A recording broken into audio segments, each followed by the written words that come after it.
Les Glénans qui s'éloignent là-bas, dans la brume. Alors aujourd'hui c'est un peu particulier. Non, il y a encore du ciel bleu, mais il y a de forts risques d'orage. Donc on n'est pas extrêmement confiant, mais on gérera. On gérera. Et donc là on est parti à 7 h à peu près, je pense. 8 h. Il est 8h35, on a accepté. À 8 h, on est parti à 8 h, oui c'est ça. Le réveil a sonné à 7 h. Et moi j'étais déjà levé, j'avais déjà été vérifier la météo.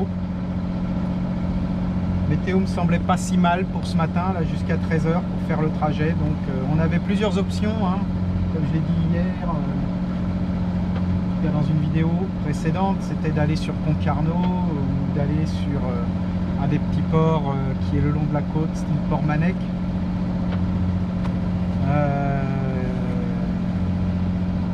Voilà, malheureusement on n'a que 3 semaines et donc on a des délais à respecter. Et là ce matin la météo de 6 h donnait une fenêtre peut-être jusqu'à 13 h pour aller sur Groix, relativement calme. Peut-être un peu de pluie vers 9 h. Mais rien de sûr parce que selon qu'on regarde, alors j'utilise principalement la météo marine de Météo Consult que je recoupe avec la météo marine de Météo France. Je regarde Windy aussi, enfin je regarde plusieurs pour me faire une idée et je prends les fichiers arômes de SailGrib. Donc voilà, j'ai regardé un petit peu tout ça ce matin. Alors les fichiers de SailGrib, j'ai pas réussi parce que j'ai pas réussi à les télécharger tout simplement. Et Windy non plus. Alors Windy, j'avais réussi hier soir, donc je suis resté sur mes données d'hier soir. Là je vais voir, puisqu'on a bougé, qu'on se rapproche peut-être un peu du continent, voir si j'arrive à choper un réseau pour vérifier effectivement les conditions météo. Et puis bon, au pire on se rabattra sur le continent, mais pour le moment on va bien vers Groix. Voilà, c'est des décisions pas toujours faciles à prendre, surtout quand on a la famille à bord. Bon, j'espère avoir pris la bonne décision. On surveille le ciel. On a déjà pris un riz. On a sorti complètement le génois, mais il y a quoi, 4 nœuds de vent? Allez, 5. C'est pas transcendant, je sais pas combien on fait comme vitesse de fond. 5 vitesses de fond, c'est pas si mal, hein. Ça nous ramènerait à 4 heures de route. Il y a à peu près 20 000 entre l'île du Pamphret et Port-Tudy. Alors je voulais me mettre au mouillage à Groix initialement. Là on va plutôt viser Port-Tudy parce que demain la mer va se lever. Par contre aujourd'hui la mer reste calme et on le voit là derrière. La mer est très très calme ce matin, on n'a pas beaucoup de vent.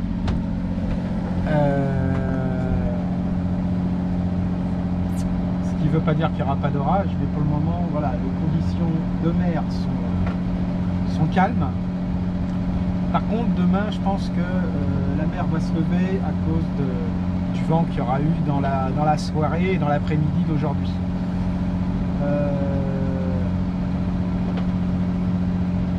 Donc le mouillage,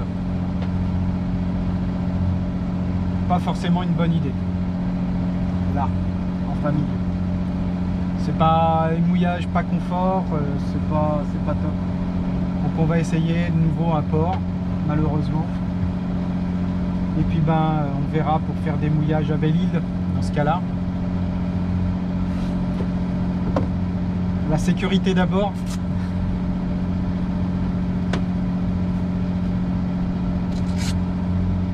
Bon, il n'y a pas grand chose à vous montrer.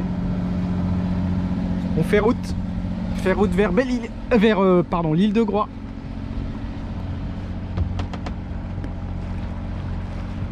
Pour le moment, je vois pas de gros cumulonimbus, de méchants nuages. Le vent vient de par là, de là où je filme, et pour le moment, par les éclaircies, les trouées d'éclaircies,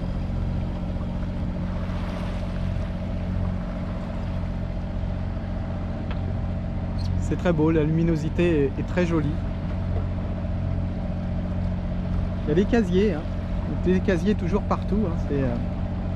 C'est pas encore assez loin, pourtant on doit être à 8000 de la côte à peu près, 8-9 000 de la côte, et il y a quand même des casiers.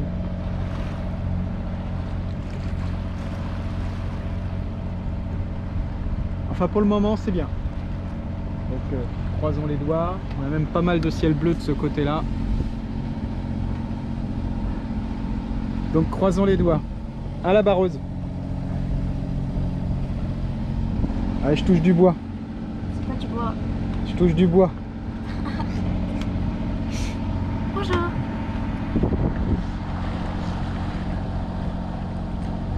Magnifique ces couleurs. Magnifique.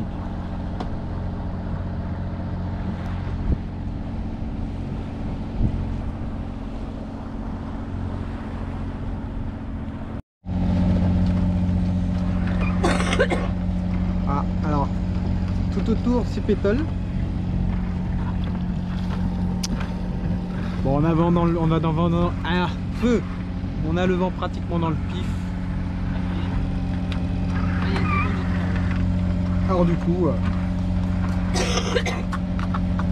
bon, cela on profite pour le petit déj.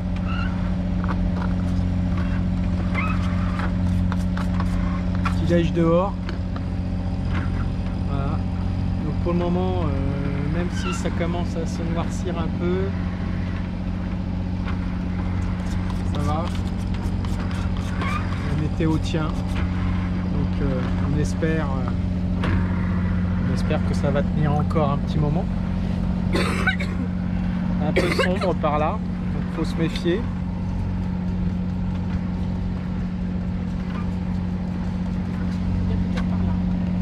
Donc on reste vigilant quand même, malgré tout. Le calme avant la tempête peut-être. Enfin on sait pas, mais on reste vigilant. Et donc on arrive sur l'île de Groix, on a encore à peu près pour 1 heure. On commence à bien voir maintenant l'île de Groix, on devine le phare et le sémaphore là-bas. On recommence à voir un petit peu de monde.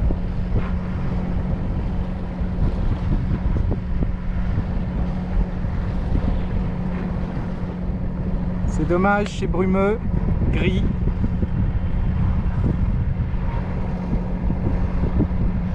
On n'a pas toujours la chance d'avoir du beau temps, mais ce qui est déjà bien, c'est qu'on n'a pas eu d'orage pour le moment, en tout cas. Donc on n'est pas encore arrivé, hein, mais...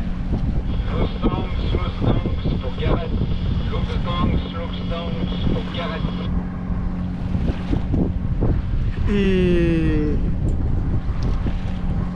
là on a 10 nœuds, on n'a pas eu...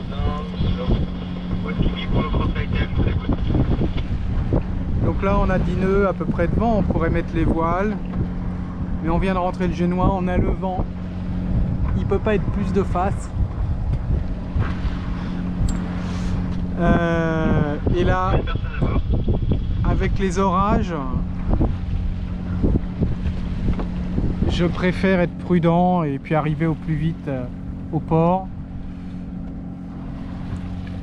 pour assurer le coup. On sait jamais. Donc les orages en mer, c'est faut pas plaisanter. Donc on va rejoindre Port-Tudy le plus vite possible.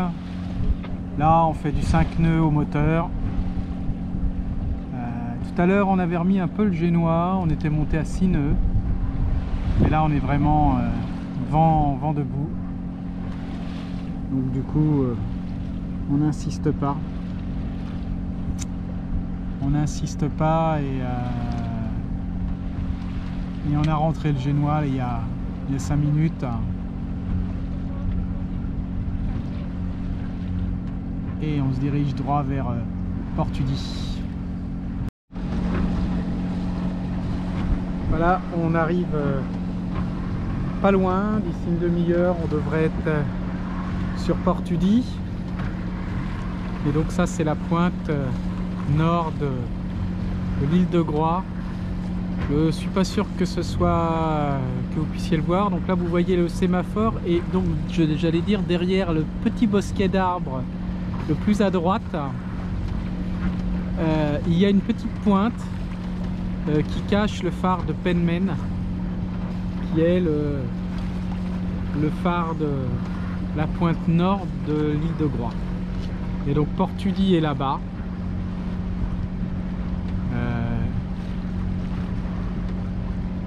Et on a encore pour 40 minutes à peu près.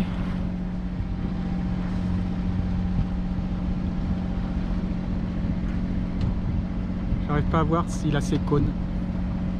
Alors normalement les bateaux de pêche ont des cônes qui se tiennent par la pointe quand ils sont en chalut. Ouais, en chalutage, quand ils sont en train de chaluter. Là j'arrive pas à voir. J'ai l'impression qu'il dévide son filet derrière. Je sais. Non, c'est de l'eau. Alors je sais pas. Je sais pas. Alors là on voit, du coup je reviens par là, on voit le haut du phare de Penmen, dans le fond là-bas, je sais pas si vous le voyez, par là.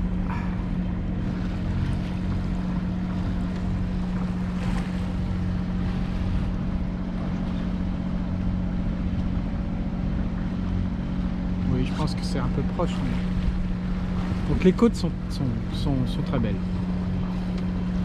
Ça aurait été mieux avec un peu plus de soleil, mais on fera avec.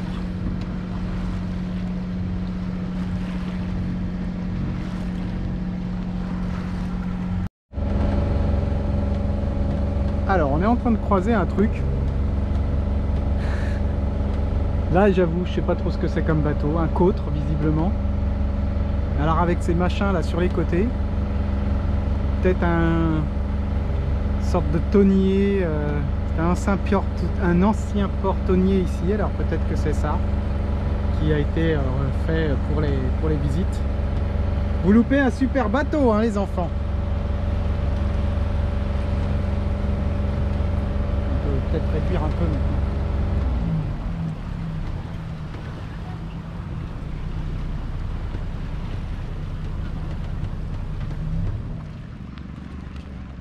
Donc nous voilà arrivés à l'île de Groix. Un mouillage spécial, hein. Ce sont des bouées avant, arrière, puis après les bateaux se mettent à couple. Voilà. J'avoue que j'ai un peu galéré, même beaucoup galéré, que sans le gars du port, ça aurait été long et fastidieux. Pour prendre la bouée avant et la bouée arrière en même temps. En fait, j'ai un petit appareil qui permet de, enfin une petite perche qui permet de prendre les coffres et le bec qui bascule comme ça à lâcher. Donc le temps que je réagisse, que je détache la mare pour la pointe pour la reprendre sur le coffre, et ben on était trop loin.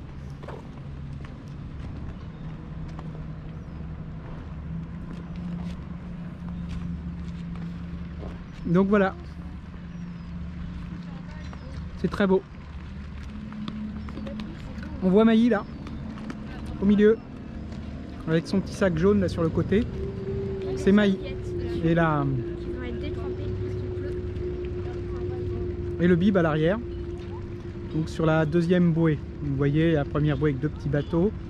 Il y a la deuxième bouée, ben, voilà, avec les cagnards bleus. Et le bib, la bouée jaune, c'est ça. Et puis toutes les serviettes étendues un peu partout. Et ben c'est Maï qui est là. Donc voilà, arrivé à Port-Tudy, Île-de-Groix, sous la flotte. Oui, bah oui, j'ai remarqué. Donc on va vite revenir au centre-ville. Ah, on va essuyer l'objectif. Voilà. Groix. Donc ça c'est le bassin à flot qu'ils appellent.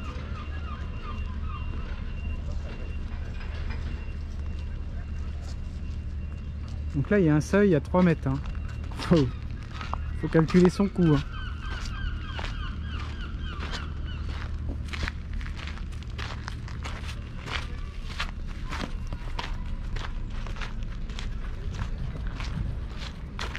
Chasse sous-marine, accastillage, vêtements. Ah, il y a tout ce qu'il faut pour aller faire la pêche sous-marine. Là le port avec les catways, mais le ponton visiteur est le premier, mais il n'y a plus de place. Donc c'est pour ça que nous sommes dans l'avant-port.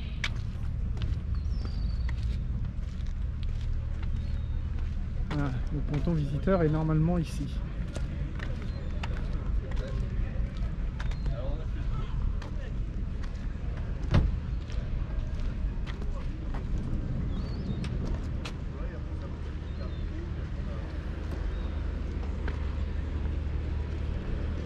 J'avais espoir d'avoir une place ici, mais je suis pas arrivé tard pourtant, parce que entre le moment où je suis arrivé et maintenant, en l'espace de 2 heures là, il y a eu l'avant-port c'est complètement, considérablement chargé, on va dire. Vous l'avez vu tout à l'heure.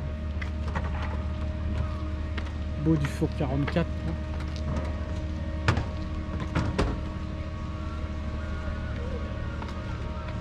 Ah, ça va être celui-là qu'on a croisé en mer tout à l'heure. Le bateau blanc là-bas dans le fond. Et donc ça, la petite cahute là, ça serait la capitainerie si j'ai bien suivi. Donc ça, c'est le passage du bassin à flot.